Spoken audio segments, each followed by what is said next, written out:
righteous anger just fade to heat. See the injustice, then move your feet.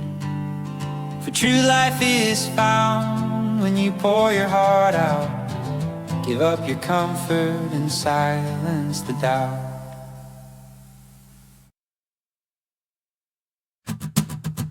Don't let your righteous anger just fade to heat. See the injustice, then move your feet. For true life is found when you pour your heart out. Give up your comfort. Hello and welcome. Today we're going to dive into a single, really powerful verse. And honestly, it presents a huge paradox about what it means to live a meaningful life.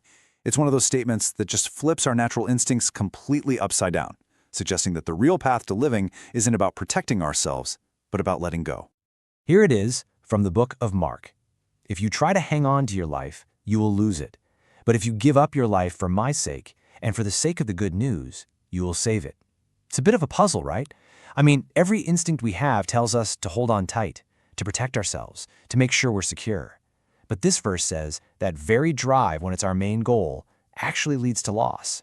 And that the exact opposite, giving it all up for a higher purpose, well, that's the secret to actually living. And look, this isn't just some nice-sounding poetic idea. It's actually being laid out as a core ethical duty. The duty of self-surrender for a greater good. It's a challenge to completely rethink what saving your life even means. It suggests that a life lived just for yourself, well, it eventually just shrinks and fades. But a life that's poured out for others, for a cause bigger than yourself, that's a life that expands and finds its real purpose. This is the big idea we're going to unpack together. So here's how we're going to break this down. First, we'll look at a really surprising emotion that's tied to this whole paradox, righteous anger. Then we'll see how that connects to the incredible power of self-sacrifice. And finally, we'll bring it all home with a few questions to help you reflect on this yourself. Okay, so this first part might actually catch you by surprise. Because if giving up your life for a greater good means anything, it has to mean you care deeply, really deeply, about the state of the world. And to care that much, the source material here suggests we first have to get angry about the right things. And that forces us to take a hard look at our entire relationship with anger itself. So let's just ask the question head on. Is all anger a sin?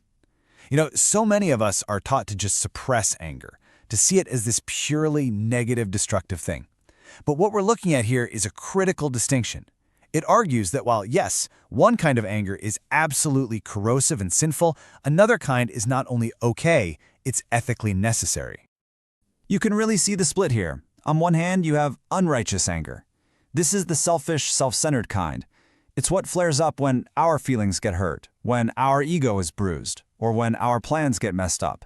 Its main job is just to protect the self. But then you have righteous anger, and this is totally different. It doesn't come from the ego. It actually comes from a place of love. It's focused on justice, not on personal insults, and its motivation is to protect other people. So the real difference is, one is a reaction of the ego, and the other is a response of empathy. And this isn't some New Age reinterpretation we just came up with. It's grounded right in Scripture. Ephesians chapter 4 gives this direct and kind of startling instruction. Be angry without sinning. Notice that. It's a command, not just a friendly suggestion. It implies that there's a way to channel this incredibly powerful emotion for good, to use it as fuel without letting it twist us into bitterness or revenge. It's a call to be moved by the injustices of the world, not to be numb to them. So, what kind of stuff should provoke this righteous, constructive anger? Well, we get a pretty clear list. Things like injustice in all its forms, the crushing weight of poverty, the poison of prejudice, the suffering of vulnerable people who can't speak up for themselves, and, very specifically, when the needs of children are just ignored. You see the theme, right? These aren't personal insults. They are deep, systemic problems in our world. And the argument is that to see these things and feel nothing, to just stay comfortably indifferent, is actually a failure of love. Righteous anger is just what happens when love looks at a world that is not the way it's supposed to be. So understanding that a heart for justice can involve this righteous anger, well, it brings us right back to that paradox we started with. Let's dive into the power of self-sacrifice and see how finding your life really does mean giving it away. We're basically looking at a very stark choice, a spiritual fork in the road. Path number 1, live for yourself. The goal is all about personal gain, comfort, and security. But the result, paradoxically, is that you end up miserable. Then there's path number 2, give your life away. Here the goal is to serve something much larger than yourself. And the result is happiness. It suggests that our gut instinct to chase happiness by serving ourselves is actually fundamentally flawed. True, lasting joy is found on the path of generosity. And this whole principle of sacrifice is perfectly captured in Jesus' own mission statement right here in Mark chapter 10. He said he didn't come to get power or to be served. He came to serve and to give his life. That's the ultimate example. It completely reframes service and sacrifice not as something beneath us, but as the highest possible calling you can have. It's a way of living that is oriented completely outward toward the needs of other people. But why does this work? I mean, why does giving our lives away lead to joy? The source gives us a really profound reason. We were basically designed this way. It suggests that we are spiritually, psychologically hardwired to find our deepest sense of fulfillment as we become more generous and unselfish. It's almost like generosity aligns us with our own factory settings. A life that's centered on me goes against our own spiritual design, and it creates friction and misery. But a life centered on giving and serving lets us operate the way we were intended to, and that leads to this incredible sense of peace and happiness. All right, so we've explored the theory, the what, and the why. Now comes the most important part, turning these big ideas into some personal reflection. So let's walk through a few questions to help us do just that. Let's start with this one. Take a second for some really honest self-assessment. When you get angry, when you feel that heat rising up, what's usually the cause? Is it because your pride was hurt, your plans got disrupted, or you felt disrespected? That's unrighteous anger. Or is it because you witnessed an injustice, saw someone being mistreated, or were just confronted with real suffering? That's righteous anger. Just think about it for a minute. Which one shows up more often in your life? Now, let's broaden our focus. Let's look beyond our personal bubble out into your community, your country, the world. What is happening out there that should be stirring that righteous, loving anger inside of you?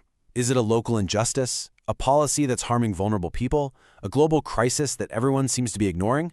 The challenge here is to ask, what breaks God's heart? And are we allowing those same things to break our hearts too? And this leads us to our final and maybe the most challenging question.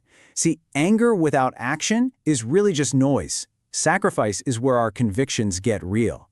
So what is something you might be getting asked to sacrifice for? It could be your time, your money, your comfort, maybe even your reputation.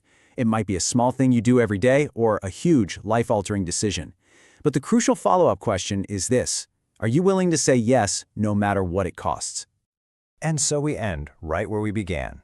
But hopefully this verse hits a little differently now. It's not just a confusing paradox anymore. It's more like a roadmap. Giving up your life isn't about disappearing. It's about pouring your life out. It's about channeling that righteous anger into meaningful action and embracing a life of sacrifice. And in that incredible act of letting go, of giving it all away, we find the very life we were looking for all along. So we'll leave you with this one final thought, something to take with you into the days ahead. At some point this week, it's pretty much guaranteed, you're going to come across an injustice, big or small. And in that moment, you're going to have a choice. Will you choose the easy path of comfortable indifference, to just look away and protect your own peace of mind? Or will you choose the harder path, the costly, inconvenient, but truly life-giving anger of love? The choice is yours.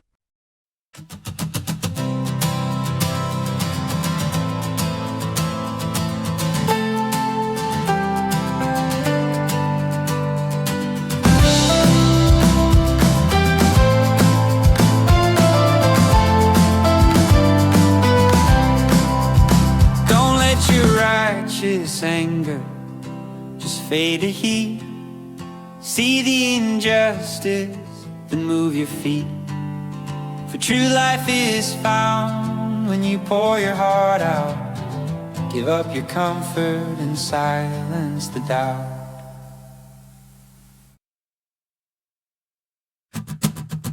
Don't let your righteous anger just fade to heat.